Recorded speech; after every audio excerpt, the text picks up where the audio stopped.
सर्वप्रथम सर्वांना नवीन वर्षाच्या हार्दिक हार्दिक शुभेच्छा. येणारं हे 2026 हे वर्ष तुमच्यासाठी यशाचं, भरभराटीचं, सुखाचं, समृद्धीचं आणि सर्वात महत्त्वाचं म्हणजे की सक्सेसफुल जावं. या 2026 मध्ये जे तुमचं ड्रीम आहे, ते सत्यात उतरवावं अशी अपेक्षा व्यक्त करतो आणि दो ऑफिसर युअर पर्सनल मेंटर कडून तुम्हाला ह्याच शुभेच्छा म्हणून तुम्ही स्वीकार करावा अशी ही आशा व्यक्त करतो. ओके.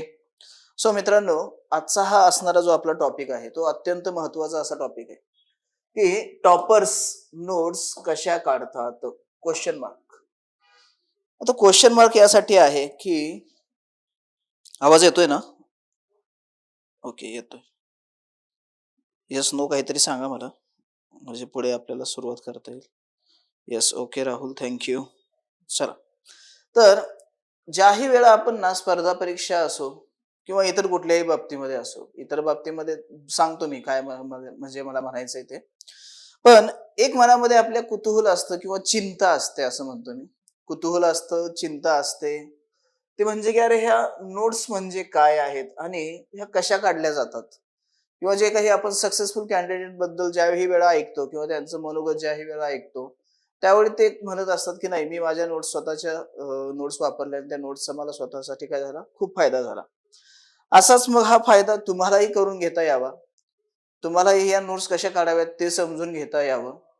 त्या उद्देशाने आजचं आपलं हे सेशन काय केलेलं आहे, पण इथं आयोजित केलेलं आहे. बोर्ड स्क्रीन ब्लर दिसत आहे सर. ओके. नाही आहे ते, कधी-कधी असं होतं ना, की नेटवर्क वीक झालं, की मग ते होऊ शकतं राहुल. एक वेळेस तुम्ही ते रिफ्रेश करता का? सर्वांनाच प्रॉब्लेम येतोय, की फक्त राहुललाच होतं? बाकी सर्वांना कोणाला असं होत नाहीये ना? स्क्रीन व्यवस्थित दिसते. दिसत असेल व्यवस्थित तर येस करा. जर सेम राहुल सारखा प्रॉब्लेम येत असेल तर नो करा. येस, नो काहीतरी सांगा. म्हणजे आपल्याला त्यावरती हे करता येईल. वैष्णवी श्री, कुशल, ऋतुजा, अभिलाष, कविता, रोहित, राहुल आहे सर्वांना व्यवस्थित? ओके, थंब येत आहेत. ठीक आहे, म्हणजे आहे. राहुल एक वेळेस ते नेटवर्कचं थोडंसं पाहून घ्या. मग तिथं काहीतरी थोडासा इश्यू असू शकतो. हां, तर कुठेतरी मनामध्ये आपल्या ना एक असा किंतु परंतु असतो. एक कुतूहल असतं, की अरे नोट्स असतात काय? नोट्स म्हणजे काय? कशा पद्धतीने नोट्स काढल्या जातात? टॉपर्स वेगळं काय करतात? आता ॲक्चुअलमध्ये टॉपर्स नोट्स कशा काढतात? हा विषयच म्हणजे नाव का घेतलं आपण? कारण ना आपल्याला एक सवय आहे, की टॉपर्स काय करतात ते आपल्याला करायचं असतं. पण लक्षात घ्या, भविष्यातले टॉपर्स तुम्ही आहात आणि तुम्हाला तुमची स्वतःची एक नोट्सची पद्धत असेल, अभ्यासाची पद्धत असेल, समजून घेण्याची पद्धत असेल, ती आपली आपल्याला माहिती असते. त्यामुळं आपण आपल्या स्वतःच्या नोट्स ज्या आहेत, त्या स्वतः आपल्याला डेव्हलप कराव्या लागतात. येतं का लक्षात? त्यामुळं कुणाच्या तरी नोट्स आहेत आणि त्या वाचून मी पास होईल आणि मला म्हणजे यश मिळेल. सो हे थोडंसं अवघड आहे, डिफिकल्ट आहे हे. का डिफिकल्ट आहे? कारण लक्षात घ्या मित्रांनो, तुमची बौद्धिक क्षमता ही इतरांसारखी नाहीये, सेम नाहीये. तुमच्याकडे काही गोष्टी या ॲडव्हांटेज आहेत. म्हणजे तुम्हाला काही गोष्टी खूप चांगल्या पद्धतीने समजून घेता येतात. ज्या इतरांना येतीलच असं नाहीये. किंवा काही गोष्टीमध्ये आपला वीक पॉइंट असतो, की अरे नाही, मला ह्या गोष्टी जमतीलच असंही नाही. सो आपण काही परिपूर्ण आहोत, 100% आहोत, मी असं म्हणणार नाही. इव्हन मी माझ्या स्वतःसाठी देखील तसंच म्हणेन, की मीही कुठं 100% नाहीये. हां, मी 100% बनण्याचा प्रयत्न नक्की करू शकतो. ते माझ्या हातात आहे, की मला 100% बनायचं आहे. परंतु कुणाच्या तरी दाखवलेल्या मार्गावरून जर जाऊन तुम्हाला वाटत असेल, की नाही मी यश संपादन करू शकतो, तर थांबा. मी काय म्हणेल, थांबा इथंच. कारण काय लक्षात घ्या मित्रांनो, त्यांनी ज्या नोट्स बनवल्या त्या सक्सेसफुल कॅन्डिडेट जे आहेत, त्या त्यांच्यासाठी होत्या, पर्सनली होत्या त्यांच्यासाठी. ना की त्यांनी तुमचा विचार करून तुम्हाला डोळ्यासमोर ठेवून नोट्स बनवल्या होत्या. ते त्यांनी त्यांच्यासाठी बनवलेल्या नोट्स होत्या, की ज्या वाचून, ज्या अभ्यासून त्यांनी यश मिळवलेलं आहे. मग आता तुम्हाला काय करायचं, तर तुम्हाला स्वतःसाठी तुमच्या स्वतःच्या नोट्स बनवायच्या आहेत, की ज्या तुम्ही अभ्यासून, ज्या वाचून तुम्ही काय करणार आहात, तर यश मिळवणार आहात. एवढं साधं सिंपल याच्यामधला फरक आहे. कष्ट घ्यावेच लागतात. लक्षात घ्या, कुठलीही गोष्ट कष्टाशिवाय मिळत नाही. त्यामुळे नोट्स काढायच्या, नोट्स बनवायच्या, तर कष्ट हे त्याच्यासोबत ऑटोमॅटिक येतातच. कारण नोट्स म्हणजे काही असं नाही अलिबाबाची ती जादू आहे, छडी आहे, ती फिरवली आणि तुमच्या नोट्स तयार झाल्या, असं होणार नाही कधीही. त्यामुळं ती गोष्ट कायम मनामध्ये ठेवा, की नोट्स ह्या स्वतःच्याच पाहिजे आणि त्या स्वतःसाठीच पाहिजे. आणि मी तुम्हाला हेही सांगतो, की तुम्ही समजा, की लहानपणापासून जे बालपणापासूनचे दोघं मित्र आहात आणि दोघांनीही सोबत तुमचं पूर्ण शैक्षणिक जे वर्ष शिक्षण आहे, ते पूर्ण केलेलं आहे. आणि त्यानंतर तुम्ही डिसिजन घेतला, की अरे चला आता आपण काय करूया, स्पर्धा परीक्षाही एकत्रच करूया. आणि दोघांनीही ठरवलं, की अरे नोट्स काढायच्यात. पण तिथं दोघांनी डिसिजन घेतला, की नाही नोट्स काय करायच्यात, तू तुझ्या स्वतंत्रपणे काढ, मी माझ्या स्वतंत्रपणे काढतो. तर नक्कीच त्या नोट्सचा ना त्या दोघांना त्या स्वतःसाठीच फायदा होईल. ना की समजा रामने नोट्स काढले जो श्याम वापरतोय आणि श्यामने नोट्स काढले त्या राम वापरतोय. त्या दोघांना कुठेही लिंक नाही लागणार. त्या दोघांनाही त्या नोट्सचा काहीच फायदा होणार नाही. सो कितीही जवळचे मित्र असा किंवा कितीही म्हणजे एकत्र सुरुवात केलेली असो, कसेही असो, काहीही असो. नोट्स ह्या स्वतःच्या स्वतःसाठीच कामी येतात. हे इथं लक्षात ठेवायचं. ओके. मग ह्या नोट्स का काढायच्या? कशासाठी काढायच्या? आता थोडंसं आपण काही पाठीमागच्या गोष्टी पाहूया. आता आपल्याला एक सवय असते. इव्हन ते सत्य आहे म्हणा किंवा असत्य आहे म्हणा, पण आपल्या समोर ना नेहमी सक्सेसफुल लोकं असतात आणि त्या सक्सेसफुल लोकांनी त्यांच्या आयुष्यामध्ये सक्सेसफुल होण्यासाठी कोणकोणत्या गोष्टींच्या अवलंबल्या आहेत, त्या जाणून घेण्यामध्ये आपल्याला इंटरेस्ट असतो. आता ह्या व्यक्तीनं तुम्ही पाहिलं असेल कुठेतरी किंवा यांचं नाव तरी नक्कीच ऐकलं असेल. थॉमस एडिसन किंवा थॉमस अल्वा एडिसन म्हणून यांचं जगप्रसिद्ध असे व्यक्ती आहेत. शास्त्रज्ञ आहेत हे. यांनी त्यांच्या आयुष्यात ना जवळपास 5 लक्ष म्हणजे 5 लाख पानांचे टिपणं म्हणजेच काय? तर नोट्स काढल्या होत्या. आणि त्या कशा होत्या? स्वतःच्या हाताने लिहिलेल्या होत्या. म्हणजे हस्तलिखित होती ही. ठीक आहे. आता यांच्याबद्दल ज्यांना खूप खोलात माहिती आहे ते म्हणतील, की सर यांचं शिक्षण नव्हतं झालं. हे असे मग प्रयोग करायचे. मग त्यांनी अशा गोष्टी केल्या. त्यांनी या गोष्टींचा शोध लावला. यांचा एक प्रसिद्ध गाजलेला शोध म्हणजे काय? तर बल्ब. जो आपल्या घरामध्ये बल्ब दिसतोय, त्या इलेक्ट्रिक बल्बचा शोध यांनी लावला होता. त्याच्यामुळे हे जग प्रसिद्ध झाले. आणि दुसरं म्हणजे यांचं नाव कशामुळे झालं, तर यांनी जे काही प्रयोग केले होते त्या बल्बचा शोध लावण्यासाठी, ते हजारोच्या संख्येमध्ये प्रयोग केले होते. आणि ते हजारोच्या संख्येने प्रयोग करत असताना मित्रांनो, यांनी आपल्या प्रत्येक प्रयोगाचं काय केलं, काही महत्त्वाचे मुद्दे जे आहेत ते त्यांनी लिहून ठेवले. का बरं लिहून ठेवले? कारण पुढच्या वेळी त्यांना तोच सेम प्रयोग काय करायचा होता. परंतु मागच्या वेळी ज्या झालेल्या चुका आहेत त्या परत व्हायला नको. म्हणून त्यांनी काय केलं, तर त्या आपल्या टिपणं किंवा आपल्या नोट्स ह्या लिहून ठेवल्या. आणि त्यांनी हे म्हणजे हा विचार केला, की अरे मागच्या वेळी मी ह्या चुका केल्या, तर आता मला परत त्या चुका करायचं नाही. तुम्हाला आता परत असंही वाटेल, सर त्याने स्वतः सगळ्या गोष्टी केल्या होत्या, मग त्यांच्या लक्षात राहिलं असेल ना? लक्षात घ्या मित्रांनो, 2-4 प्रयोग करून ते लक्षात ठेवणं शक्य आहे. परंतु ज्यावेळी त्या प्रयोगांची संख्या हजारामध्ये, 2,000मध्ये, 10,000मध्ये जाते, त्यावेळी ते पहिल्या प्रयोगामध्ये मी काय चुका केल्या होत्या, ह्या आठवत नाहीत. त्यामुळे त्यांनी त्या प्रत्येक गोष्टीचं, प्रत्येक प्रयोगाचं त्यांनी काय केलं होतं, तर नोट्स काढून ठेवल्या होत्या, की मला ह्या गोष्टी परत रिपीट करायच्या नाहीयेत. मला याच्यापेक्षा वेगळं काहीतरी करायचं. आणि म्हणून त्यांना जे सक्सेस मिळालं. समजा 2001 जो प्रयोग होता, त्याच्यामधून त्यांनी सक्सेसफुली काय केलं, तो बल्ब बनवला. पण पाठीमागचे 2000 प्रयोग हे फेल होते. परंतु जर त्यांनी नोट्स काढून ठेवले नसते, तर त्यांना 2001 हा जो काही प्रयोग होता त्याच्यामध्ये सक्सेस मिळालं नसतं. कदाचित ते सक्सेस त्यांचं पुढे असंच लांबत गेलं असतं. त्यांना 5000व्या प्रयोगामध्ये सक्सेस मिळालं असतं. परंतु ते किमान कधी झाला तो आकडा? 2001 प्रयोगामध्ये यश का मिळालं? तर पाठीमागच्या जे झालेल्या चुका होत्या त्यांनी तो टाळल्या. म्हणून त्यांना यश मिळालं. अशीच आणखीन एक सुप्रसिद्ध अशी व्यक्ती आहे बिल गेट्स. यांनाही तुम्ही ओळखत असाल. ओके. या बिल गेट्स साहेबांची एक सवय आहे. ते काय करतात? तर नेहमी नवीन काहीतरी शोधण्याचा प्रयत्न करतात, नवीन काहीतरी शिकण्याचा प्रयत्न करतात. मग हे नवीन शिकण्यासाठी, शोधण्यासाठी त्यांनी सहाय्य घेतलं किंवा मदत घेतली ती म्हणजे वेगवेगळ्या पुस्तकांची. ते वर्षाकाठी 50 पुस्तकं वाचतात आणि त्या 50 पुस्तकं वाचून मग आता तुम्ही मला सांगा, लक्षात राहणार आहे का? की ह्या पुस्तकातून मी काय शिकलो? त्या पुस्तकातून मी काय शिकलो? मग हे लक्षात राहावं, ते कायम आपल्यासोबत राहावं, यासाठी त्यांनी काय केलं, तर नोट्स काढायला सुरुवात केली. जे काही 50 पुस्तकं ते वर्षाकाठी वाचतात, त्या 50 पुस्तकाचे ते नोट्स काढतात. मग ही 2च व्यक्ती आहेत प्रसिद्ध, यांनीच फक्त नोट्स काढल्या होत्या? नाही. डॉक्टर बाबासाहेब आंबेडकर असतील, त्यांनीही स्वतःच्या नोट्स काढल्या. पंडित जवाहरलाल नेहरू असतील, त्यांनीही स्वतःच्या नोट्स काढल्या. डॉक्टर APJ अब्दुल कलाम असतील, त्यांनीही स्वतःच्या नोट्स काढल्या. आणि ह्या व्यक्ती ज्या अशा व्यक्ती आहेत, हे तर आता पंडित जवाहरलाल नेहरू असतील किंवा डॉक्टर बाबासाहेब आंबेडकर असतील, यांचं स्वतःचं अभ्यासाचं एक विश्व होतं आणि दुसरं म्हणजे समाजकारणाचं एक विश्व होतं. उदाहरणार्थ जर डॉक्टर बाबासाहेब आंबेडकरांचाच रेफरन्स घ्यायचं झालं तर डॉक्टर बाबासाहेब आंबेडकर हे वेगवेगळ्या आघाड्यांवरती वेगवेगळ्या पद्धतीने काम करत होते. सामाजिक आघाडीवरती त्यांनी दलितांसाठी त्यांना कार्य करायचं होतं, दलितांच्या समस्या जाणून घ्यायच्या होत्या. प्रचंड प्रमाणात असणाऱ्या या समस्या, प्रचंड प्रमाणामध्ये असणारा हा भेदभाव त्यांच्या लक्षात राहिला असता का? तर ते जिथंही जातील तिथं काय करायचे, ते मुद्दे ते लिहून ठेवायचे. कारण कायम त्यांच्या स्मरणात राहतील की अरे मला या या मुद्द्यांवरती काम करायचं. पंडित जवाहरलाल नेहरूंच्या बाबतीतही तसंच होतं. तेही स्वातंत्र्य संग्रामाच्या याच्यामध्ये होते, वकिलीचा पेशा सांभाळत होते. सो वेगवेगळ्या आघाड्यांवरती हे काम करत होते. त्यानंतर देश स्वतंत्र झाला, त्यानंतर प्रचंड असा आपला आकाराचा असणारा देश, प्रचंड लोकसंख्या असणारा देश, या देशाची जबाबदारी ही त्यांच्यावरती होती.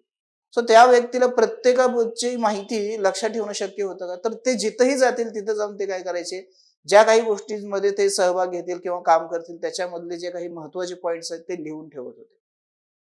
म्हणून आज अजरामर असणाऱ्या ह्या व्यक्ती आहेत. मग आपल्यालाही असंच अजरामर व्हायचं आहे आपल्या करिअरमध्ये, या स्पर्धा परीक्षेमध्ये. सो आपल्याला नोट्स ह्या काढाव्याच लागणार आहेत, हे इथं लक्षात ठेवा. ठीक आहे. त्याच्यानंतर नोट्स का काढाव्यात याच्या बाबतीमध्ये खूप छान असं वाक्य आहे. I trust the weakest pain more than the strongest memory. Tim Ferriss यांचं असणार हे वाक्य. काय अर्थ होतो याचा?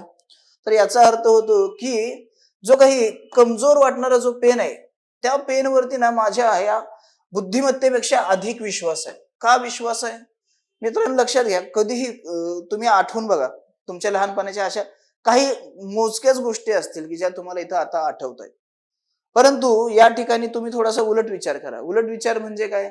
तुम्ही काय करा की तुम्ही 8वी 9वी 10वी पासूनची जर तुमची डायरी लिहित असाल, उद्या तुम्हाला वाटलं की अरे माझ्या 8वीच्या आठवणी मला खूप आठवत आहेत, मला बघू द्या मी 8वी मध्ये काय काय गोष्टी माझ्यासोबत घडल्यात किंवा काय काय गोष्टी मी केल्या. डायरी उघडा, तुम्हाला तुमच्या समोर तुमचं अख्खं 8वीचं वर्ष उभं राहतं.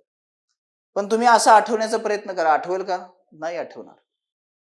म्हणून यांनी काय म्हटलं की मला माझ्या या जी काही प्रचंड अशी माझी बौद्धिक क्षमता आहे त्याच्याही पेक्षा अधिक माझा विश्वास कोणावरती आहे, तर या वीक वाटणाऱ्या पेनवरती आहे, या कमजोर वाटणाऱ्या पेनवरती. कारण का? जे काही मी लिहून ठेवलेलं आहे ते मला काय होणार आहे, लगेच मला तिथं परत जाऊन ते पाहता येणार आहे. परत जाऊन मला ते पाहता येणार आहे. त्यामुळं ना तुमची बौद्धिक क्षमता, तुमचा जो IQ आहे त्याच्यावरती माझा संशय नाहीये. तो खूप स्ट्रॉंग आहे. तुम्ही खूप हुशार आहात. तुमची बुद्धिमत्ता 140, 150, 200 पर्यंत आहे. परंतु लक्षात घ्या, जसं-जसं आपण एखादी गोष्ट करत-करत पुढे-पुढे जात असतो ना, मग त्यावेळी काय होतं, पाठीमागच्या गोष्टींचा विसर पडायला लागतो. आणि याला मराठीमध्ये खूप सुंदर छान अशी म्हण आहे, पुढचं पाठ मागचं सपाट. जर आपल्याला वाटत असेल की आपण जो काही वेळ देतोय, जी काही पुस्तकं वाचतोय, जे काही आपण विषय समजून घेतोय, ते जर कायमस्वरूपी आपल्यासाठी आपल्या जवळ असायला पाहिजे, तर तुम्हाला नोट्स ह्या काढाव्याच लागतात. कारण उद्या चालून असं व्हायला नको की मी माझा ऑप्शनल केला, माझं प्रिलिमचा पण अभ्यास केला, प्रिलिम पण निघाले, मी सगळ्या काही गोष्टी केल्या होत्या आणि नंतर मी मुख्य परीक्षेला जायच्या दिवशी म्हणतोय की अरे मी तर टोटल ब्लँक झालो. काय करू मी आता? मी तर सगळं वाचलंय, सगळ्या काही गोष्टी केल्या, पण मला आठवत नाहीयेत त्या. मग त्या आठवण्यासाठी, त्या गोष्टी मेमराईज करण्यासाठी तुम्हाला काय हवंय? तुमच्या नोट्स हव्यात. मग त्या नोट्स काय, उद्या तुमचा कुठला पेपर आहे, तुम्ही आज लगेच पटकन चाळून घेऊ शकता. आणि लगेच तुम्हाला त्या गोष्टी लगेच रिवाइज होतात की अरे हा चला, ह्या गोष्टी आपण सर्व काही अभ्यासलेल्या आहेत. आणि हा जो काही कॉन्फिडन्स येतो तुमच्यामध्ये, हा स्वतः तुम्ही केलेल्या कष्टामुळे येतो. हे पण इथं लक्षात ठेवायचं. नाहीतर तुम्हाला वाटेल की नाही, कोणीतरी घेतल्या, कोणाच्या तरी नोट्स आणल्या उचलून, त्याचे प्रिंट काढली, झेरॉक्स काढल्या, काळं केलं, रेषा मारल्या, बऱ्याच काही गोष्टी केल्या, आता चला ह्या गोष्टींचा मी वापर करू शकतो. नाही. जसं मी सुरुवातीला सांगितलं की प्रत्येकाची बौद्धिक क्षमता ही वेगळी असते. प्रत्येकाची समजून घेण्याची क्षमता ही वेगळी असते. सो तसंच प्रत्येकाच्या नोट्स काढण्याच्या टेक्निक असतील, प्रत्येकाला महत्वाचे वाटणारे मुद्दे हे वेगळे असतात. त्यामुळे स्वतःच्या नोट्स कधीही काढलेल्या सर्वोत्तम आहे, हे इथे लक्षात ठेवा. ठीक आहे. सो आता हेही कळालं की नोट्स का काढाव्यात. त्यानंतर मग पुढे आपल्यासमोर मग अनेक प्रश्न येतात. नोट्स का काढाव्यात? का काढायच्यात नोट्स? किंवा नोट्स काढण्याच्या मागचं उद्देश काय आहे, काय उद्देश ठेवलाय तुम्ही नोट्स काढण्यामागचं, नोट्स कशा काढाव्यात, हा एक सर्वात महत्वाचा पॉइंट असतो बघा, नोट्स कशा काढाव्यात. त्यानंतर नोट्स काढण्याच्या पद्धती कोणकोणत्या आहेत माहितीये का? आपल्याला नोट्स म्हणले की आपण काय करतो, डायरेक्ट ओळ ना ओळ तिथली काय करतो आपल्या वहीमध्ये किंवा त्या आपल्या नोटबुक मध्ये काय करतो आपण, लिहून काढतो. ती योग्य पद्धत आहे का? आता तुम्हाला एक किस्सा सांगतो, खूप म्हणजे इंटरेस्टिंग आहे, हसण्यासारखं आहे. ज्यावेळी मी अभ्यास करत होतो त्यावेळी आमचे जे काही सहकारी होते, त्यामध्ये एक असे सहकारी होते आमचे, त्यांना ना लिहिणं किंवा बाकीच्या गोष्टी करणं याचा खूप कंटाळा असायचा. मग ते काय करायचे, त्यांनी एक शॉर्टकट पद्धत काढली होती. त्यांनी 3-4 पेन स्वतःच्या जवळ ठेवले होते आणि ते जेही कुठलं संदर्भ पुस्तक वाचत असतील, त्यामध्ये ना ते वेगवेगळ्या पेननी वेगवेगळे अंडरलाईन करायचे, गोल करायचे. सो वर्षाच्या शेवटी अशी परिस्थिती निर्माण झाली होती, की ते पुस्तक जे आहे ते पूर्णपणे कलरफुल झालं होतं, रंगाने भरून गेलं होतं. कारण का, प्रत्येक रीडिंगच्या वेळी काहीतरी वेगळा मुद्दा महत्वाचा वाटायचा, मग तिथं वेगळा पेन, मग परत पुढच्या वेळी परत वेगळा पेन किंवा काही ह्याच्यासाठी हे फॅक्ट आहे तर तिथं लाल रंगाचा पेन, पुढे काहीतरी संकल्पना आहे तर तिथं निळ्या रंगाचा पेन, हे असे वेगवेगळे रंग वेगवेगळे ह्याच्यासाठी करून ठेवले होते. आता मला सांगा, ह्या डोक्याने त्या गोष्टी लक्षात ठेवायच्या, अभ्यास केलेलं समजून घेतलेलं लक्षात ठेवायचं का त्या कुठल्या पेनच्या रंगाने कुठला मुद्दा हायलाइट केलेला आहे, त्याचं काय वेगळेपण आहे, त्याचं काय महत्व आहे, हे लक्षात ठेवायचं. म्हणजे ज्या गोष्टी साध्या सिंपल करायला हव्यात, तुम्ही ते उलट काय करून टाकल्या, कॉम्प्लिकेटेड करून टाकल्या. का? फक्त एका गोष्टीमुळे, काय तर लिहिण्याचा कंटाळा, लिहिण्याचा आळस. आता मी म्हणेन की आपल्याला लिहायचंय हे तर विसरून चालणार नाही. त्यामुळे जेवढं आपण लिहू, जेवढं आपण लिहिण्याची प्रॅक्टिस करू, तेवढा आपल्याला काय होणार आहे, त्याचा फायदाच होणार आहे. असा आळस करून कंटाळा करून चालेल का? अजिबात नाही चालणार. त्यामुळे ते पुस्तकावरती मी डिझाईन तयार करतो, मी असं हे करतो, मी तिथं काहीतरी पॉइंट्स हे करतो, ते सोडून द्या. त्या गोष्टी काहीही काम करत नाही. ज्यावेळी तुम्ही रिव्हिजन करायला बसता त्यावेळी अख्खं पुस्तक तुमच्या हातात येतं आणि जसं जसं तुम्ही ते रिव्हिजनसाठी म्हणून ते काही पॉइंट शोधायला लागता, त्यावेळी मग असं वाटायला लागतं की अरे नाही, हे पण माझ्या लक्षात नाही, त्याच्या पुढचाही मुद्दा लक्षात नाही, त्याच्या पुढचाही मुद्दा लक्षात नाही आणि रिव्हिजनच्या नावाखाली तुम्ही काय करता, अख्खं पुस्तक वाचून काढता. त्याला रिव्हिजन म्हणत नाहीत. रिव्हिजन कशी असते, शॉर्ट अँड स्वीट असते. म्हणजे पटकन कमी वेळामध्ये खूप सारा डेटा तुम्ही काय करताय, आत्मसात करताय. त्याला म्हणतात रिव्हिजन. ना की अख्खं पुस्तक तुम्ही परत नव्याने वाचायला सुरुवात करताय, ती रिव्हिजन नाही. हे लक्षात घ्या. ठीक आहे. त्यानंतर मग डिजिटल साधने. आता तुम्ही डिजिटल युगामध्ये जगतो आपण, बरोबर आहे? आणि खास करून तुमचा जर डिजिटल गोष्टींसोबत खूप जवळचा संबंध, इंटरनेट, आपला मोबाईल, लॅपटॉप, टॅब, ह्या गोष्टी आहेत. मग ह्या गोष्टींचा वापर कशा पद्धतीने करणं गरजेचं आहे, कसा आपण यांचा वापर करून आपल्या नोट्स वगैरे बनवू शकतो, हे देखील आपल्याला काय करायचं, इथं अभ्यासायचं आहे. ठीक आहे. चला आता पुढच्या मुद्द्यांकडे जाऊया. सर्वात पहिला मुद्दा, की नोट्स का काढायच्यात आणि का काढाव्यात, कशासाठी काढाव्यात. तर लक्षात घ्या मित्रांनो, घटक सोपा व सुटसुटीत करण्यासाठी नोट्स काढायचे असतात. बऱ्याच गोष्टी आपल्याला प्रथमदर्शनी म्हणजे पहिल्यांदा पाहिल्या त्यावेळी आपल्याला त्या सोप्या वाटतात, इझी वाटतात. पण जसं जसं आपण खोलांमध्ये जायला लागतो, जसं जसं आपण त्या गोष्टी समजून घ्यायला लागतो, तसं तशा त्या गोष्टी काय होतात, कॉम्प्लिकेटेड व्हायला लागतात. मग अशा वेळी आपलं प्रथम प्राधान्य हे असलं पाहिजे, की ज्याही वेळा तुम्ही एखादा चॅप्टर वाचून घ्याल, त्या चॅप्टरमध्ये काय माहिती दिलेली आहे, काय संदर्भ आहे, त्याचं उद्दिष्ट काय होतं, त्याचे परिणाम काय होते, या सर्व बाबी तुम्हाला समजल्या पाहिजे. आणि तुम्हाला समजल्यानंतर तुम्हाला भविष्यामध्ये रिव्हिजनसाठी त्याची गरज भासणार आहे. म्हणून तुम्ही काय केलं पाहिजे, तर सुटसुटीत पद्धतीने अगदी सोप्या तुमच्या भाषेमध्ये त्या नोट्स काय केल्या पाहिजे, लिहून काढल्या पाहिजे. आणि असंही म्हटलं जातं मित्रांनो, आणि ते खरं आहे, तुम्ही 10 वेळेस वाचाल आणि 1 वेळेस लिहाल, या दोन्हीमध्ये कंपॅरिझन करायचं म्हणलं तर कुठलं अधिक चांगल्या पद्धतीने लक्षात राहील. आता तुम्हाला वाटेल सर 10 वेळेस वाचलेलं कधीही 1 वेळेस लिहिण्याच्या पुढेच असणार आहे, पण तसं नाहीये. इथं एक सायकोलॉजी आहे. इथं काय माहिती आहे का, ज्याही वेळा तुम्ही लिहिता ना, ते 1 वेळेस लिहिणं हे 10 वेळेस वाचण्याच्या बरोबर असतं. त्यामुळे आपला वेळही वाचतो. दुसरं म्हणजे की आपण काय लिहितोय, त्या गोष्टी लिहित असताना त्या गोष्टी काय होतात, आपल्यालाही समजायला लागतात. तुम्हाला कधी असं झालं असेल बघा, आपण एखाद्याला, समजा तुम्हाला कुठली तरी गोष्टीची अडचण आहे आणि तुम्ही मित्रासोबत फिरायला गेलात आणि त्या मित्राला पण अडचण आहे, पण तुम्ही काय करता, तुमची स्वतःची अडचण बोलून न दाखवता तुम्ही काय करता, त्या मित्राला त्या गोष्टींवरती सोल्युशन द्यायला लागतं त्याच्या अडचणीमधलं. पण त्याला सोल्युशन देत असताना बऱ्याच गोष्टी अशा असतात ना, की ज्या आपल्याला सुचत नाहीत. पण त्याला बोलत असताना, त्याच्याशी त्याला समजवत असताना त्या गोष्टी आपल्याला म्हणजे आठवतात. त्या गोष्टींचा मग आपल्या मनामध्ये कुठेतरी विचार सुरू होतो, की अरे नाही, मी हे त्याला सांगतोय, मग माझ्याही आयुष्यात असाच प्रॉब्लेम आहे. मग याचाही मीही वापर करू शकतो आणि मी माझ्या अडचणी सोडवू शकतो ना. सो लिहित असताना ते होतं, की लिहिताय तुम्ही, तर लिहित असताना तुम्हाला गोष्टी कळायला लागतात, की अरे, इथं मला ह्या गोष्टी कॉम्प्लिकेटेड करायच्या नाहीत. साध्या सिंपल पद्धतीमध्ये याला फ्रेम करायचं आहे, मांडायचं आहे. त्यामुळं आपला उद्देश काय असतो नोट्स काढण्याचा, ना की तिथलं आहे तसं इथं झेरॉक्स आपल्या हाताने काढलं असं नाहीये. तो मुद्दा असेल, तो घटक असेल, तो तुम्हाला काय करायचा आहे, सोपा, साधा, सुटसुटीत असा करायचा आहे. हा आपला काय असला पाहिजे, उद्देश असला पाहिजे.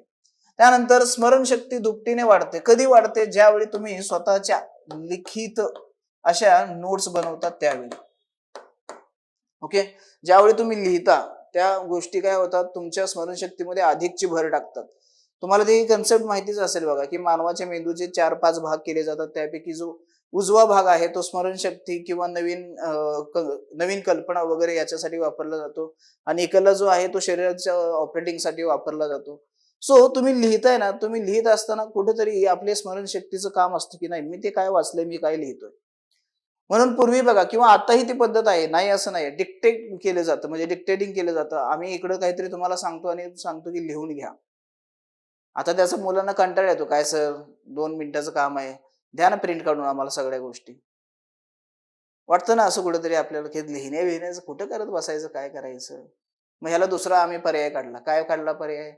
असं नको वाटतं ना, तुम्हाला जड वाटतं ना, मग त्यापेक्षा आपण एक काम करूया. आपण ना आन्सर रायटिंगची प्रॅक्टिस करूया. त्याच्यामधून 2 गोष्टी होतात. पहिलं म्हणजे की आपल्याला प्रश्नांचं स्वरूप कसं असतं ते लक्षात येतं. दुसरं म्हणजे की उत्तर कसं लिहिलं जातं ते लक्षात येतं. आणि तिसरं म्हणजे सर्वात महत्त्वाचं की तुम्ही जो अभ्यास केलेला आहे तो तुमच्या मनामध्ये फिक्स आहे का? पाठ आहे का? लक्षात आहे का? हे याचे उद्देश असतात. ठीक आहे. त्याच्यानंतर मग तुमची ज्यावेळी परीक्षेच्या अगोदरचे काही दिवसांचा एक आपला स्पेसिफिक असा एक दिवसांचा कालावधी असतो. त्या दिवसांच्या कालावधीमध्ये आपल्याला फक्त रिव्हिजन करायची असते. मग त्या रिव्हिजनच्या वेळी अख्खं पुस्तक घेऊन बसण्यापेक्षा तुम्ही काढलेल्या नोट्स कधीही तुमच्या उपयोगी येतात. हे इथे लक्षात घ्या. त्यामुळे नोट्स का काढायच्या तर या 3 उद्देशासाठी काढायच्या आहेत. ठीक आहे. त्याच्यानंतर मग पुढे जाऊया. आता नोट्स कधी काढायच्या? तुमच्या मनातले प्रश्न आहेत. मी काही कुठून स्वतः हे केलेलं नाहीये. नोट्स कधी काढायच्या सर? कधी सुरुवात करायची नोट्स काढायला? काय करावं मग?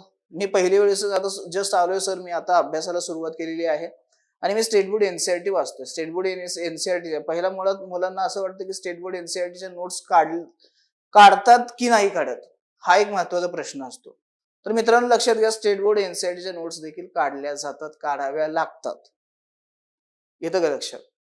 त्यामुळे मग असं करायचं का, की नाही सर आता पहिलीच रीडिंग करतोय मी. पहिला काय केलं, 7वीचं भूगोलाचं पुस्तक घेतलं किंवा इतिहासाचं पुस्तक घेतलं आणि मी वाचायला सुरुवात केली आणि मी डायरेक्ट काय करतोय आता नोट्स पण काढून घेतो. अजिबात करायचं नाही. कारण आजपर्यंत आपण इतिहास हा मार्क्स मिळवण्यासाठी, शाळेमध्ये पास होण्यासाठी करत होतो. आता आपल्याला इतिहास असेल, भूगोल असेल किंवा कुठलाही अर्थशास्त्र असेल, विज्ञान असेल, कुठलाही विषय विषय असेल, तो आपल्याला आता फक्त पास होण्यासाठी नाही, आपल्याला मेरिटमध्ये येण्यासाठी आपल्याला तो काय करायचा आहे, अभ्यासायचा आहे. त्यामुळे त्या पद्धतीने अभ्यासात असताना त्यावेळी तुमचं पहिला एम काय असणं गरजेचं आहे, मला तो विषय व्यवस्थित समजून घ्यायचा आहे. एकदा जर तुम्हाला तो विषय व्यवस्थित समजला, त्यानंतर तुम्ही पी-वाय-क्यू वाचले. पी-वाय-क्यू पाठीमागचे किमान म्हणतोय मी, किमान काय करा तुम्ही 5 वर्षाचे काय करा, पी-वाय-क्यू वाचा. किमान वाचा, समजून घ्या.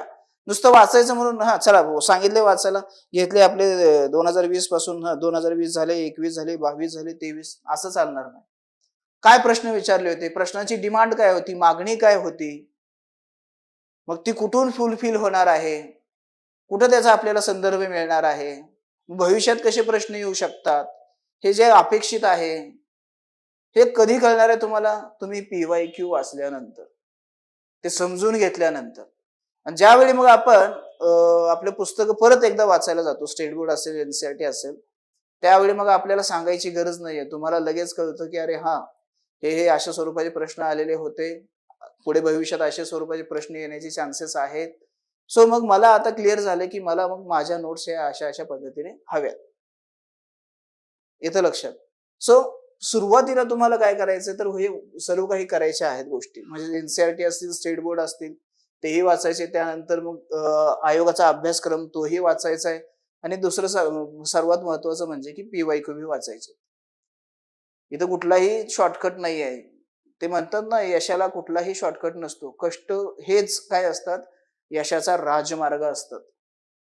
त्यामुळे कुठल्या तरी मार्केटमध्ये आलंय, एनसीईआरटी सारांश आलंय, स्टेट बोर्ड सारांश आलंय, ते उचललंय, घेतलंय, वाचलंय, अशा भानगडीत पडू नका. ते क्षणभंगूर समाधान असतं, काही काळासाठी मिळणारं समाधान असतं. तुम्हाला वाटेल की मी आलो पहिल्या वर्षी, मी धाडकन लगेच गेलो मार्केटला, सगळे ह्याचे सारांश पुस्तके घेतली, स्टेट बोर्ड वाचला, एनसीईआरटी वाचला. आणि ज्यावेळी मग आपण स्टेट बोर्ड एनसीईआरटीची काही आन्सर रायटिंग असतं ते करायला घेतो ना, त्यावेळी मग आपल्याला कळतं, अरे माझा तर सगळाच प्रोग्राम फेल गेला. 0 आउटपुट मिळतंय मला. त्याने दिलेले प्रश्न, त्याची उत्तर बेसिक बेसिक ह्याच्यावर इन्फॉर्मेशन वरती असणारी उत्तर मी लिहू शकत नाही. हा मुद्दा तिथे येतो. त्यामुळे मग पुढे जाऊन पश्चाताप करण्यापेक्षा, फुकटचा वेळ घालवण्यापेक्षा मी म्हणेल की तुम्ही प्रॉपर ती पुस्तकं स्टेट बोर्डची, एनसीईआरटी वाचा. त्याच्यानंतर पीवायक्यू वाचा, त्याच्यानंतर मग नोट्स काढा. शॉर्टकट मारू नका, हे इथे लक्षात घ्या. त्यानंतर मग तुम्ही पुढची स्टेप काय असते आपली, संदर्भ ग्रंथांचं वाचन करायचं. मग संदर्भ ग्रंथांमध्ये पण काय होतं, आता एक लक्षात घ्या, खूप सारे भरमसाठ ढिगाराभर पुस्तकं वाचणं म्हणजे संदर्भ ग्रंथाचं वाचन आहे असं नाहीये. मोजकीच काही 1-2 पुस्तकं वाचा, क्वालिटीची वाचा, आणि त्याच पुस्तकांचे, त्याच संदर्भ पुस्तकांचे काय करा, नोट्स काढा. आता नोट्स काढायचं तुम्हाला इथं समजलेलंच आहे. त्यामुळे मग या संदर्भ पुस्तकांचे किंवा संदर्भ साहित्याचे नोट्स काढणं तुम्हाला काही खूप डिफिकल्ट जातं असं अजिबात नाही. तेही इथं लक्षात घेणं गरजेचं आहे. त्यामुळं एकदा ही टेक्निक तुम्हाला जमली की इथं ऑटोमॅटिक ती काय होते, यायला लागते. ठीक आहे. सो आता पुढे जाऊया आपण की नोट्स काढण्यामागील उद्दिष्ट कोणती होती, काय हेतू, त्वरित उजळणी हा एक मागचा हेतू आहे का. आता उद्दिष्ट कोणती आहेत ते लक्षात घ्या. मी नोट्स काढण्यामागे काय हेतू आहे, का काढतोय मी नोट्स, दुसऱ्याला द्यायचेत म्हणून, की माझ्या नोट्स वापरून कुठल्या अनेक दुसऱ्या लोकांना यश मिळावं म्हणून मी नोट्स काढतोय का, नाही. तुम्ही स्वतःसाठी नोट्स काढताय. तुम्हाला माहितीये की कुठल्या गोष्टी मला खूप चांगल्या पद्धतीने समजतात, कुठल्या गोष्टी माझ्या लक्षात राहत नाहीत, कुठल्या समजत नाहीत. मग ते तुम्हाला पहिला क्लिअर झालं पाहिजे की नोट्स का काढतोय मी, काय उद्देश आहे, काय हेतू आहे. परीक्षा अगोदर त्वरित उजळणी होणे हा यामागचा हेतू आहे का, ऑब्विसली आहेच आहे. मला यासाठीच नोट्स काढायचे. त्यानंतर विविध संदर्भ ग्रंथामधील महत्वपूर्ण बाबी किंवा माहिती एकाच ठिकाणी आणणे हा माझा हेतू आहे का. मी म्हटलं तसं मग 2 पुस्तकं तुम्ही समजा रेफर केली आणि दोन्ही पुस्तकावरती काळं केलं, निळं केलं, लाल केलं, पिवळं केलं, हिरवं केलं, आणि परत काय करायचं, रिव्हिजनच्या वेळी परत ती दोन्ही पुस्तकं उचलायची आणि वाचायची. जर मी 2 संदर्भ साहित्य म्हणजे रेफर केले असतील, वापरले असतील, तर माझा उद्देश हा असला पाहिजे की दोन्हींची माहिती ही एकाच ठिकाणी आली पाहिजे. या दोन्हीही संदर्भ ग्रंथाची माहिती मला एकाच ठिकाणी काय झाली पाहिजे, मिळाली पाहिजे.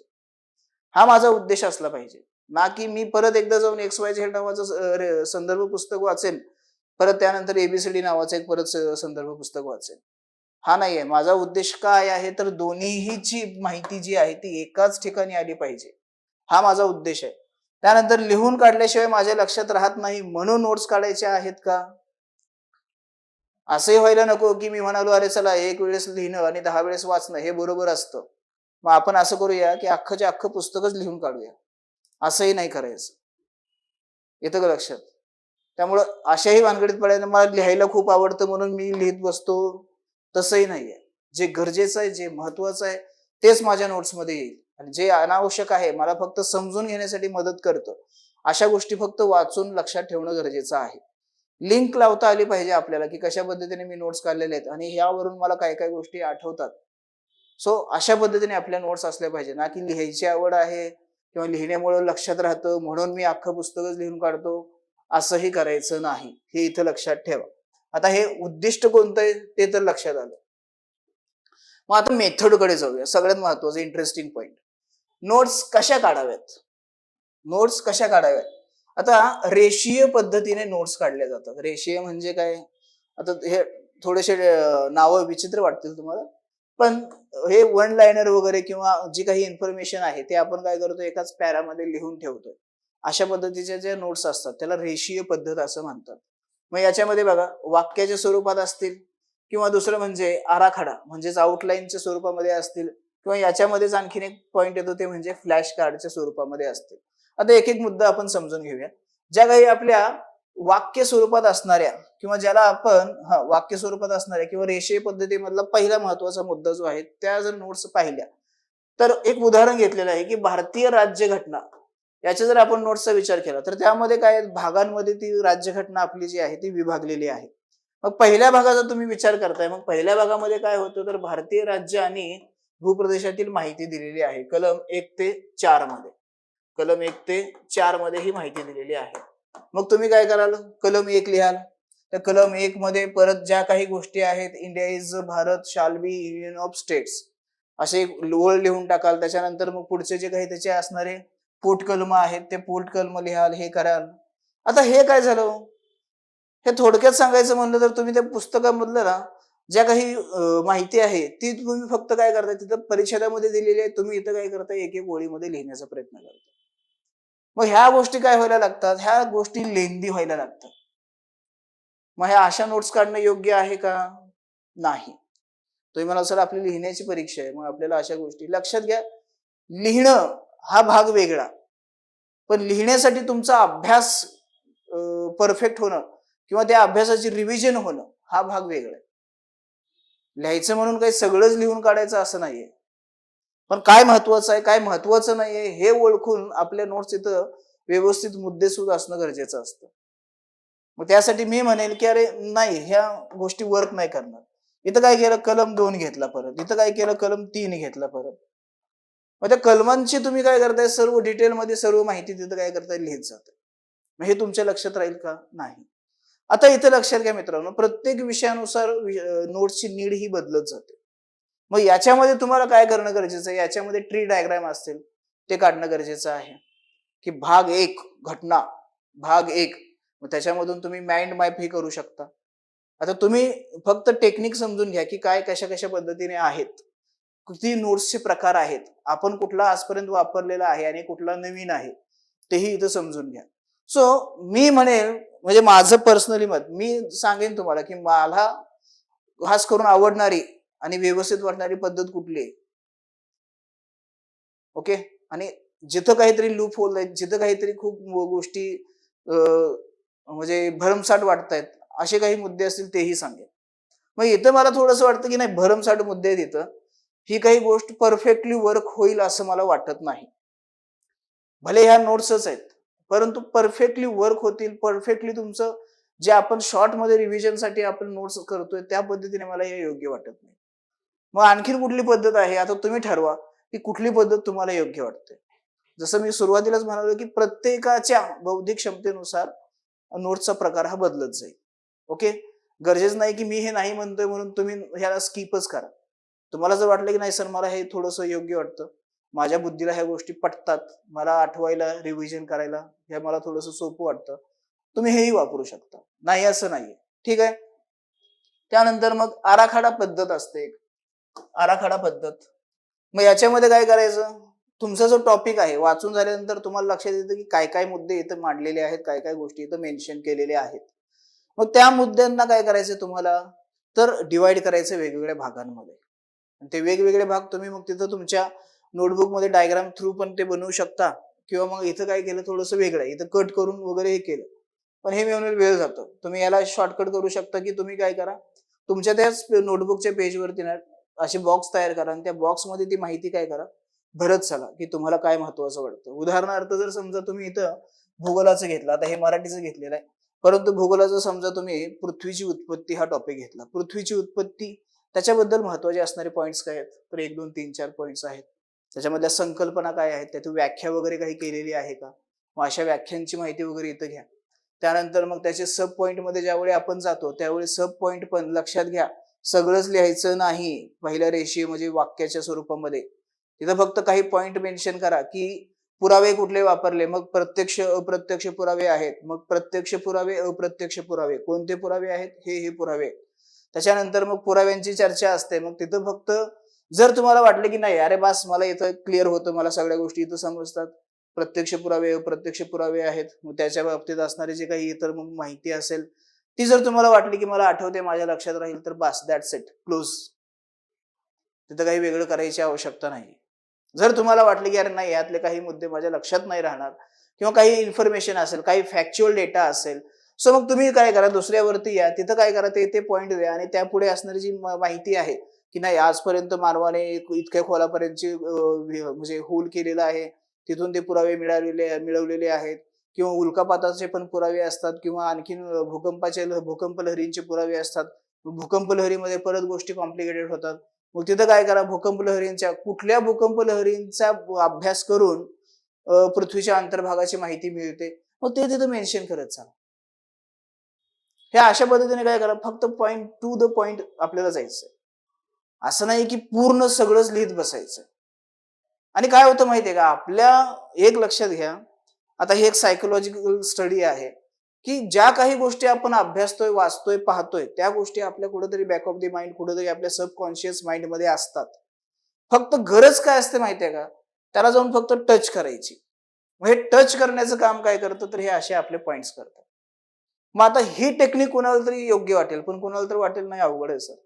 ठीक आहे, आणखीन खूप सारे टेक्निक आहेत, डोंट वरी. मग आता राहिला मुद्दा त्या टॉपर्सचा, म्हणजे आपला जो काही पहिला टायटल होता.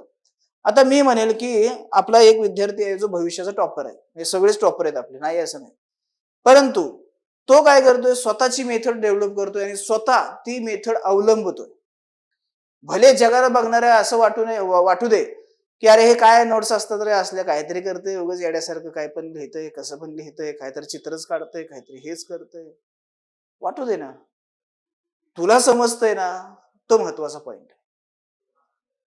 पण परत मी तुम्हाला सांगेन की तुला समजते म्हणून तू भलं मोठं काहीतरी लिहित बसू नको. त्याही मध्ये तू काही गोष्टी स्वतःच्या डेव्हलप कर की जे पटकन होऊन जाईल. येतं लक्षात. सो ह्या गोष्टी इथे तुम्ही करणं आवश्यक आहे. त्यानंतर मग पुढची पद्धत आहे दृश्य पद्धत. म्हणजे दृश्यमध्ये एक कार्नेल पद्धत आहे आणि दुसरं म्हणजे आकृत्यांच्या स्वरूपामध्ये असणारी पद्धत आहे आणि परत एक आहे ती नकाशाच्या स्वरूपामध्ये असणारी पद्धत. मग आता ह्या पद्धतींचा आपण विचार करूया. आता कार्नेल पद्धत म्हणून एक नोट्सची पद्धत आहे. आता आपल्याकडे ह्या गोष्टी होत नाहीत याचं मला खूप वाईट वाटतं, दुःख वाटतं की यार का लोक, म्हणजे जे काही तज्ज्ञ आहेत, काही विचारवंत आहेत, का आपल्या विद्यार्थ्यांना अशा गोष्टी डेव्हलप करून देत नाही. आता ही पद्धत जी आहे ती साधारणपणे 1960-70च्या दशकामध्ये अमेरिकेमध्ये न्यूयॉर्क इथं असणारं एक कॉर्नेल नावाचं विद्यापीठ आहे. त्या विद्यापीठातल्या शिक्षकांनी ही पद्धत डेव्हलप केलेली आहे आणि हे आपल्या डिस्क्रिप्टिव्ह एमपीएससी यूपीएससी साठी खूप चांगली आहे आणि मी तुम्हाला रिकमेंड करेन ती ही पद्धत, म्हणजे माझ्या दृष्टिकोनातून बरं का. यांनी काय केलं बरं, एक घटक घेतला, टॉपिक घेतला. आता इथं थोडं इतिहासाचं उदाहरण घेतलं आपण, असहकार आंदोलन घेतलेलं आहे, बरोबर. आता याच्यामध्ये काय केलं, जे आपलं पेज आहे या पेजला 2 भागामध्ये डिवाइड केलं. ठीक आहे. मग या 2 भागामध्ये डिवाइड केल्यानंतर जसं आपल्या उत्तर लेखनाचं स्ट्रक्चर असतं त्या पद्धतीनेच याचं स्ट्रक्चर तुम्हाला इथं पाहायला मिळतं. जसं की असहकार चळवळ जी आहे हा एक कार्यक्रम आहे, बरोबर. मग ह्याच्यामध्ये काय काय पॉइंट असतील बरं, तर जे काही आपल्या पदव्या व मानाच्या पदांचा राजीनामा देणं, कार्यक्रम काय होता त्यात असहकार चळवळीमध्ये, काय काय गोष्टी करायच्या होत्या. मग इथं फक्त तेवढाच पॉइंट घेतला. दुसरं काय होतं त्याच्यामध्ये, आणखीन उद्देश होता, तर तो म्हणजे नागरी सेवा, पोलीस सेवा, लष्करी सेवा यांचा जी काही भारतीय लोक आहेत त्यांनी राजीनामा द्यायचा, ही उद्देश होती, बरोबर. त्यानंतर कर देण्यास काय करायचा, नकार द्यायचा, कर द्यायचा नाही, हा एक उद्देश होता. मग हा झाला त्या कार्यक्रमाचा, असहकार चळवळीचा जो काही कार्यक्रम आहे त्याची रूपरेषा झाली. त्याच्यानंतर पुढचा काय येतो, मग तिथं राष्ट्रीय सभा जी होती त्याची काय भूमिका होती, त्यानंतर मग त्यांनी काय काय मुद्दे मेन्शन केले. मग तिथं आली तुमची राष्ट्रीय सभा, यांनी काय सांगितलं की बहिष्कार टाका, कशावर, परकीय मालावरती. त्यानंतर केंद्रीय व प्रांताच्या निवडणुकावरती बहिष्कार टाका, ब्रिटिश शाळा व महाविद्यालयांवरती बहिष्कार टाका, ब्रिटिश न्यायालय जी आहेत त्यांच्यावरती बहिष्कार टाका. त्याच्यानंतर मग नकार द्या. आणखीन फक्त बहिष्कार टाकणं हा वेगळा भाग झाला, परंतु तुम्हाला नकारही द्यायचा काही गोष्टींना, जसं की शासकीय दरबार व कार्यक्रमांना तुम्ही जाऊ नका. त्याच्यानंतर मोसोपोटेमियामध्ये जाण्यास व सेवा पुरविण्यास नकार द्या. कारण त्या काळी काय होतं, भारतीय लोकांना, मग ते कामगार म्हणून असेल किंवा शिपाई म्हणून त्या देशांमध्ये असेल, हे पाठवलं जायचं. मग तुम्ही या गोष्टींना काय करा, नकार द्या. त्यानंतर रचनात्मक जे काही मुद्दे होते ते काय होतं, तर टिळक फंडाची स्थापना केली. 1 कोटीचा टिळक फंड होता, तो स्थापन केला. त्याच्यानंतर स्वयंसेवकाद्वारे 1 कोटी रुपये उभारले गेले. त्याच्यानंतर मग 20 लाख चरखे वितरित करण्यात आले. कारण चरखा जो आहे, गांधीजी सूत कातायचे, हा सिंबॉलिक एक त्याची ओळख होती. आणि ही सिंबॉलिक ओळख राहावी म्हणून त्यांनी काय केलं, तर हा मुद्दा देखील तिथे ऍड केला. झालं ना, अख्खी असहकार चळवळ तुमची एका पेजवरती क्लिअर. ज्यावेळी तुम्ही मग या नोट्सचा विचार कराल, अभ्यास कराल, त्यावेळी तुम्हाला गरजेचं नाही की सर्वच माहिती इथं असली पाहिजे. तुम्ही नुसतं आठवलं ना, की अरे पदव्या व मानांच्या पदांचा काय करायचा आहे, राजीनामा द्यायचा आहे, यस, मग तुम्ही तिथं सांगू शकता, ती माहिती सांगू शकतो ना. मग ही पद्धत मला खूप योग्य वाटते, खूप चांगली वाटते, की हे पॉइंट्सच आहेत. इथं काही ओळी म्हणजे अशी पॅराग्राफ मध्ये माहिती लिहिली असंही नाहीये. हे पॉइंट्सच आहेत, फक्त काय मांडण्याची पद्धत थोडीशी वेगळी. टेक्निकली मांडलेलं आहे, टेक्निकली मुद्दे लक्षात राहतात इथं पटकन लगेच, आणि लगेच ते आठवायला लागतात आपल्याला. ठीक आहे. सो या पद्धतीने पण आपण नोट्स काढू शकतो, ज्याला आपण कॉर्नेल पद्धत असं म्हणतो. आणि मला आशा आहे, मला म्हणजे कुठेतरी वाटतंय की तुम्हाला ही पद्धत नक्कीच आवडणार. ठीक आहे. त्याच्यानंतर मग याच्या खाली तुम्ही सारांश लिहू शकता, की काय काय झालं, म्हणजे ही सुरुवात कधी झाली. जानेवारी ते मार्च 1921 मध्ये हे तंत्र अवलंबलं गेलं. त्याच्यानंतर एप्रिल ते जून मध्ये काय घडलं, मग या सर्व त्याचा जो कार्यक्रम होता, म्हणजे चळवळीच्या अगोदरची पार्श्वभूमी तुमच्याही लक्षात येते. त्याच्यानंतर चळवळीच्या सुरुवातीला काय काय घटना घडल्या, कधी कधी कोणत्या घटना घडत गेल्या, आणि त्याच्यानंतर मग शेवटचं आउटपुट जे असेल, सर्व सक्सेसफुल झाली की त्याच्यामध्ये काही बाधा आली किंवा काही ती फेल गेली. सो अशाही पद्धतीने तुम्ही त्याचा सारांश लिहून ठेवू शकता. एक चळवळ तुमची इथं क्लिअर झाली. म्हणजे जे काही पुस्तकामध्ये दिलेलं तुमचं 2-4 पानाचा जो डेटा असेल, तुम्ही तो काय केला, एका पानावरती अगदी सुटसुटीत, अगदी व्यवस्थित इथं तुम्ही काय केलं, तो मांडून ठेवला. आणि ह्या झाल्या तुमच्या नोट्स.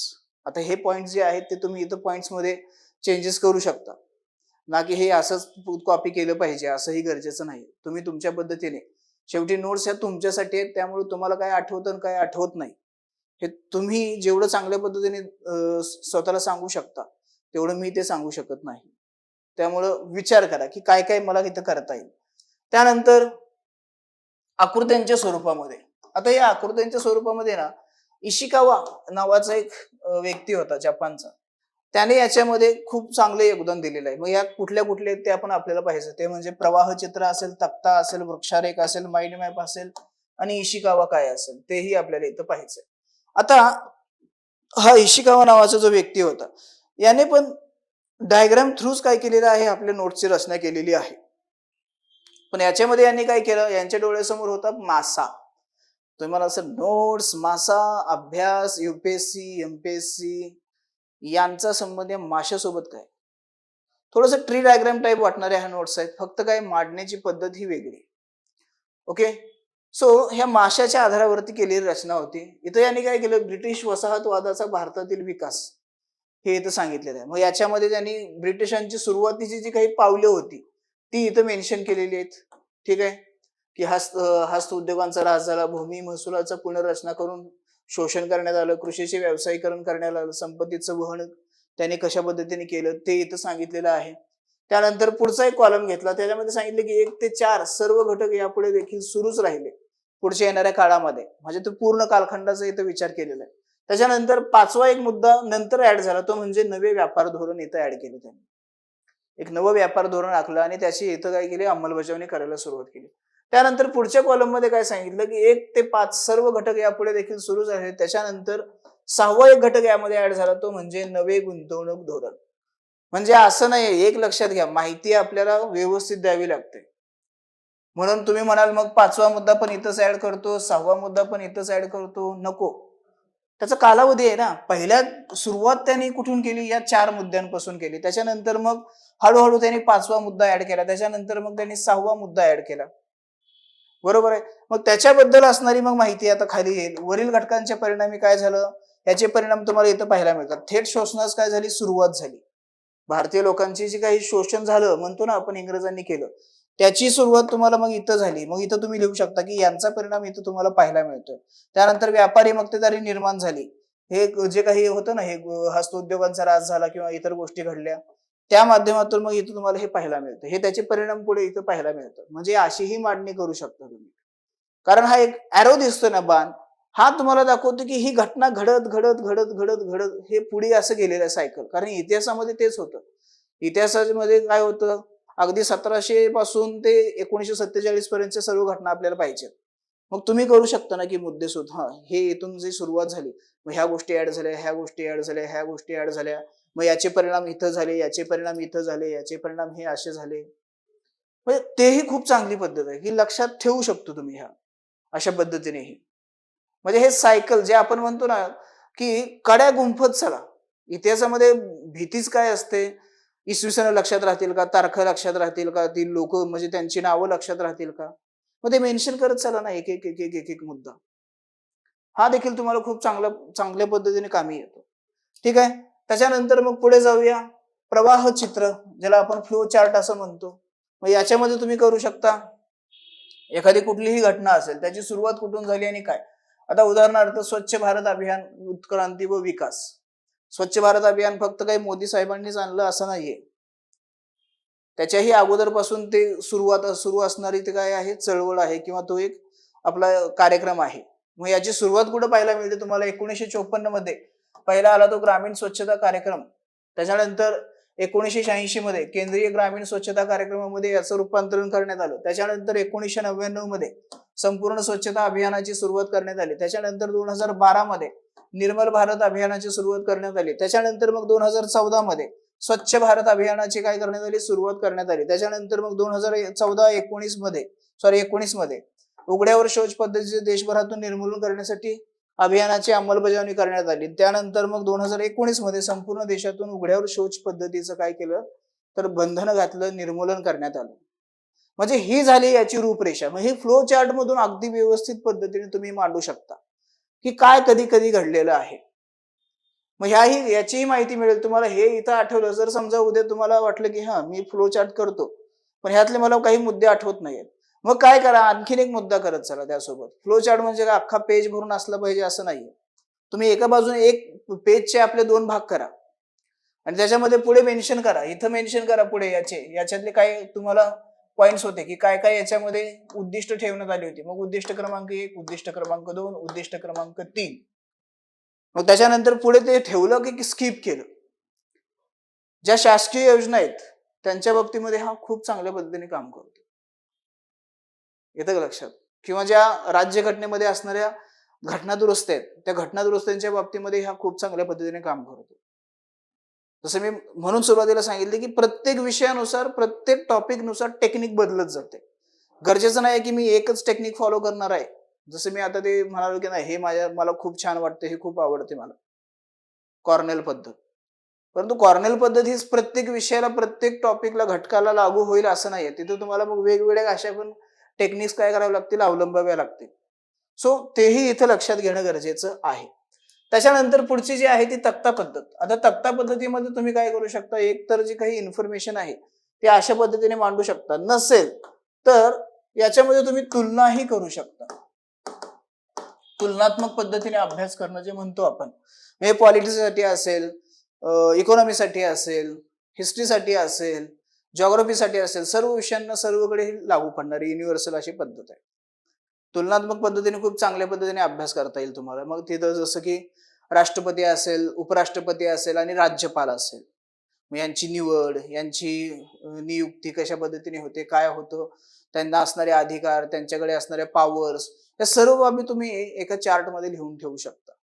जेणेकरून तुलनात्मक अभ्यास करताना त्याचा तुम्हाला खूप चांगल्या पद्धतीने फायदा होतो आणि लक्षातही ते पटकन राहतं आणि रिव्हिजन ही पटकन होऊन जाते. सो ही तक्ता पद्धत किंवा टेबल पद्धत जी आहे ही खूप छान आहे. याही बाबीचा फक्त कुठं वापर करायचा, कशा पद्धतीने वापर करायचा तेही तेवढंच लक्षात राहणं किंवा करून घेणं तेही गरजेचं आहे. त्याच्यानंतर मग वृक्षारेख, ज्याला आपण ट्री डायग्राम असं म्हणतो. मग ट्री डायग्राम मध्ये काय असलं पाहिजे, तर एकाच मुद्द्यामध्ये अनेक मुद्द्यांचा समावेश केलेला असेल किंवा एका मुद्द्यामध्ये चार उपमुद्दे, त्या चार उपमुद्द्याचे परत दोन दोन उपमुद्दे, असं जर काही तिथं फंक्शन असेल तर अशा वेळी तुम्ही मग याचा वापर करू शकता. जसं की आता इथं तुम्हाला उदाहरणार्थ सुप्रीम कोर्टचं करून दाखवलेलं आहे. सुप्रीम कोर्ट नंतर म्हणजे आपली जी न्याय व्यवस्था आहे त्या न्याय व्यवस्थेचं एक तुम्हाला डायग्राम दाखवलेला आहे की कशा पद्धतीने आपली न्याय व्यवस्था ही कार्य करते.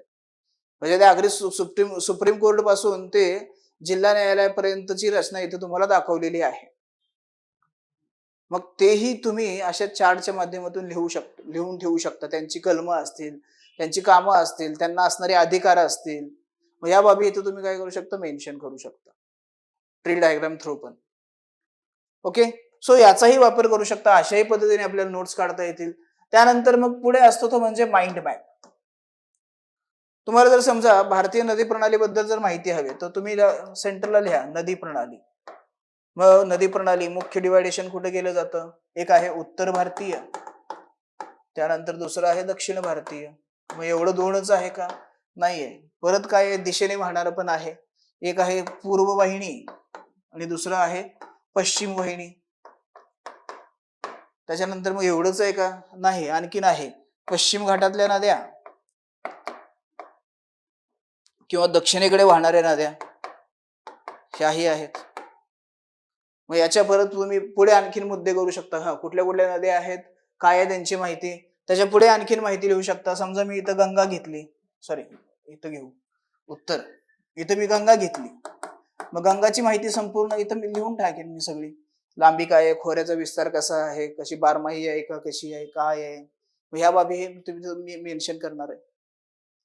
मग हे काय माइंड मॅप आहे. एकदा जर तुम्ही हा पाहिला की तुम्हाला अख्खी भारताची नदी प्रणाली ही अख्खी तुमच्या डोळ्यासमोर उभी राहते.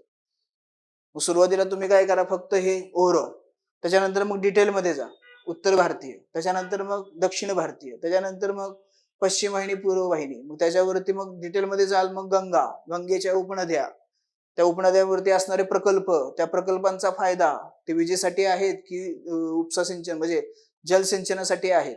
मग हे मुद्दे तुम्ही तिथं काय करू शकता, मांडू शकता. हे अशाही पद्धतीने मांडू शकता आणि तुम्ही सगळं आणखीन तुम्ही वेगळे काहीतरी डेव्हलप करू शकता.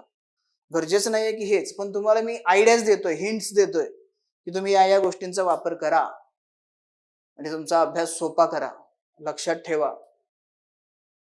येतं का लक्षात, आणि चांगले मार्क्स मिळवा आणि सक्सेस मिळवा. येतं का, म्हणजे हे कसं सांगायचंय, परत मी तेच सांगेन, दुसऱ्याने म्हणजे ओढलेल्या रेघोट्यावरती चालू नका, स्वतःची वाट स्वतः निर्माण करा. हा याचा खरा उद्देश आहे. ठीक आहे. त्याच्यानंतर मग नकाशा स्वरूपामध्ये, आता इथं मी नकाशा घेतला, मला काय काय दाखवायचं होतं, तर मला दाखवायचं भारतातील नदी प्रणाली. आणि सर्वात मोठं एक कुठंतरी हे करून ठेवलंय की नकाशाचा वापर हा फक्त आणि फक्त आणि फक्त काय केला जातो, भूगोलासाठी केला जातो. तर ते साफ चुकीचं आहे. नकाशाचा वापर तुम्ही भूगोलासाठी करू शकता, नकाशाचा वापर तुम्ही इतिहासासाठी करू शकता, नकाशाचा वापर तुम्ही अर्थशास्त्रासाठी करू शकता, नकाशाचा वापर तुम्ही पॉलिटिक्ससाठी करू शकता, राज्यशास्त्रासाठी करू शकता. सर्व विषयांसाठी तुम्ही नकाशाचा वापर करू शकता. फक्त काय आहे, तुम्हाला ती टेक्निक जमली पाहिजे. आता मी इथं ऑलरेडी ड्रॉ केलेला एक नकाशा घेतलाय, पण इथून पुढे काय करायचं, ब्लँक मॅप घ्यायचे. मग त्या ब्लँक मॅपचा वापर करायचा, स्वतः त्यामध्ये गोष्टी लिहायच्या, नाहीतर आपलं गुगलवरती सर्च करत बसाल, हे काय आहे, ते काय आहे, असं काय आहे, तसं काय आहे. तसं नाही. तुम्ही ब्लँक मॅप मार्केटमध्ये भेटतात, नसेल ऑनलाईन तुम्ही एक डाउनलोड करा, आउटलाईन म्हणजे इंडियाचा आउटलाईन असणारा मॅप विथ स्टेट्स. त्याचे नाही 5-50 प्रिंट काढून आणा. तुमची जी नोटबुक आहे किंवा तुम्ही एक A4 साईजची रिम भेटतात, ते रिम घ्या, त्याच्यामध्ये काय करा, ते पेज ऍड करत जावं. जिथे गरज आहे तिथे ते पेज ऍड करायचं, चिकटवायचं, स्टेपलर मारायचं, ते बसतं त्यामध्ये जाऊन आणि भरून टाकायचं. खूप चांगल्या पद्धतीने हे तुम्हाला मदत करतं, कारण ह्या गोष्टी व्हिज्युअलाइज झालेल्या असतात, तुम्हाला लगेच कळतं. आता जसं की आपल्याला एन्शियंट हिस्ट्रीमध्ये काय सांगितलेलं आहे की जी काही वेगवेगळी जनपदं होती किंवा त्या काळामध्ये असणारे वेगवेगळे साम्राज्य होती, त्या साम्राज्याच्या सीमारेखा किंवा त्यांची राजधानी, त्यांचे राजे, हे सर्व तुम्ही तिथून मेन्शन करू शकता आणि खूप फास्ट मध्ये आपली ती रिव्हिजन होऊन जाते. सो त्यासाठी ही नकाशांचा वापर करू शकता. हे नकाशा देखील आपल्यासाठी एक नोट्सच आहे, हे इथं लक्षात ठेवा. आता सर्व घटकांचे नोट्स काढणं आवश्यक आहे का? तर नाही. एकूण अभ्यासक्रमातील सर्वात महत्वाच्या किमान 50% अभ्यासक्रमाच्या नोट्स काढायच्या.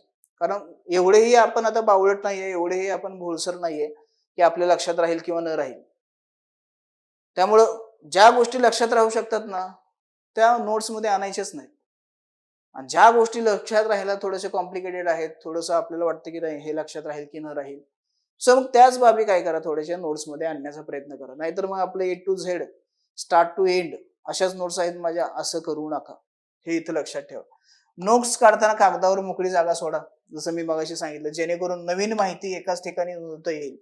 तुम्हाला जर नव्याने काही माहिती मिळाली त्याच्याबद्दल, तर काय करा, थोडासा स्पेस नोट्समध्ये ठेवत चला. नंतर जर काही इन्फॉर्मेशन मिळाली तर काय करा, तिथं स्टार मार्क करून त्या पॉइंटच्या समोर काय करा, ते लिहून ठेवा की अरे हे नवीन मला इन्फॉर्मेशन मिळालेली आहे, सो ही मला परीक्षेच्या दृष्टिकोनातून महत्वाची आहे, तेही इथं लक्षात ठेवा. त्यानंतर सराव करा. सरावाने नोट्स काढण्यास वेळ कमी लागतो. प्रॅक्टिस करा. प्रॅक्टिस करत असाल, तुम्ही वाचत असाल, काही पॉइंट्स तुम्हाला हायलाइट करता येत असतील, तर लगेच त्या नोट्समध्ये काढत चाल. याने काय होईल, तुमचा नोट्सवरती जाणारा अधिकचा जो वेळ आहे तो वेळ वाचेल. ओके, सो तेही लक्षात ठेवा. आणि जेव्हा विद्यार्थी मित्र मैत्रिणीचे नोट्स काढणं हे शास्त्र, तंत्र व कला आहे, त्यास आत्मसात करावं, यशस्वी व्हा. हा, तर आता हा मुद्दा आहे की हे टेक्निक आहेत बाबांनो. खरं सांगतो, नोट्स काढणं म्हणजे येरागाबाळ्याचं काम नाही. आपल्याला नोट्स काढण्याची एकच पद्धत माहिती आहे. खरं सांगायचं, प्रामाणिकपणे सांगा. कमेंट करून सांगा मला की आजपर्यंत तुम्ही कुठल्या कशा पद्धतीने नोट्स काढलेले आहेत. खरं सांगायचं की यातली कुठली पद्धत तुम्ही वापरली असेल. मी सांगू तुम्हाला, तुम्ही एकतर वाक्याच्या स्वरूपामध्ये नोट्स काढलेले आहेत, आणि दुसरं म्हणजे जास्तीत जास्त ट्री डायग्रामचा वगैरे वापर केलेला आहे. पण लक्षात ठेवा की गरजेचं आहे, आवश्यक आहे, कशा काढायच्या तेही गरजेचं आहे. सर्व बाबी इथं तुम्हाला माहिती असणं गरजेचं आहे, हे इथं लक्षात ठेवा. आता बरेच मी म्हणेल की खूप महत्वाची म्हणजे इन्फॉर्मेशन होती ही. आता तुम्ही याची कशा पद्धतीने आणि कशी अंमलबजावणी करताय तेही तेवढंच महत्वाचं आहे. आणि मित्रांनो लक्षात घ्या, मी आता एवढं टेक्निक सांगितले, एवढ्या काही गोष्टी सांगितल्या, ह्या लगेच तुम्हाला जमतील असं नाहीये. सुरुवातीला आपल्याला ते शिकावं लागणार आहे, पडावं लागणार आहे, चुकावं लागणार आहे, मग सुधारावं लागणार आहे. डिरेक्टली तुम्हाला सर्व गोष्टी जमतील असं होणार नाही. मी इथं प्रामाणिकपणे सांगतो. त्यामुळे स्वतःलाही तुम्ही प्रेशराईज करू नका की मला अरे ह्या पद्धतीने अशा गोष्टी इथं जमत नाही. तुम्ही प्रयत्न करा, आम्हाला त्या नोट्स आणून दाखवा, आम्ही तुम्हाला मग त्यावरती गाईड करू. किंवा संदर्भ साहित्याच्या बाबतीमध्ये तुम्हाला कुठं कन्फ्युजन असेल की कुठलं वापरायचं सर, काय करायचं, सो तिथंही आम्ही तुम्हाला गाईड करू. स्टेट बोर्ड एनसीईआरटीच्या बाबतीमध्ये बऱ्याच मुलांना भीती असते की सर, ते तुम्हाला वाटतं स्टेट बोर्ड आणि एनसीईआरटी दोनच शब्दामध्ये तुम्ही त्याला संपवता, पण पुस्तकं आम्हाला खूप सारी वाचावी लागतात. मग त्याच्यामध्ये असणारं जे कन्फ्युजन आहे किंवा काय करायचं, त्याही बाबतीमध्ये आपण तुम्हाला गाईड करू. सो लोड घेऊ नका. आपण शिकतोय, आपण आता एका नव्या विश्वामध्ये आलोय, आणि नव्या विश्वामध्ये तुम्हाला जर जिंकायचं असेल, पुढे जायचं असेल, तर ह्या गोष्टी नक्की कराव्या लागतील.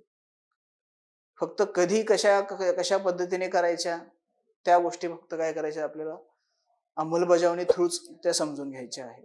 ठीक आहे. काही कोणाला डाऊट असेल, शंका असेल, काही प्रश्न असेल, मनामध्ये किंतु असेल, परंतु असेल, तर बिंदास कमेंट सेक्शन मध्ये विचारू शकता. Thanks for watching. If you found this video valuable, don't forget to like, share and subscribe our channel. The Officer, your personal mentor.